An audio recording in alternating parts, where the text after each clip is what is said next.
In this video, we're going to learn how to delete all footnotes and endnotes at once. Go up to the menu at the top and select the Home tab. Then click Replace, or press Ctrl-H on your keyboard to open the Find and Replace window. Click inside the Find What box, then click on More. Next, click on Special and select Footnote Mark. If you want to delete specific footnotes, click Find Next and manually delete the number reference in the main body of the document. To delete all footnotes at once, leave the Replace With box blank and click on Replace All. Click OK, and all the footnotes in your document will be deleted.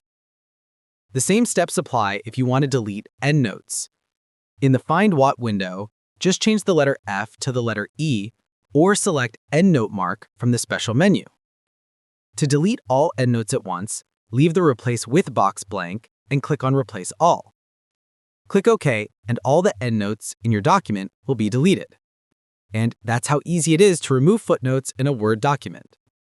If you found this video helpful, don't forget to like this video and subscribe for more useful tutorials like this.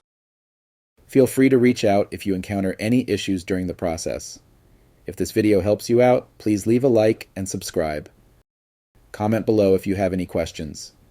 If you need further assistance, consider hiring a professional using the link in this video below.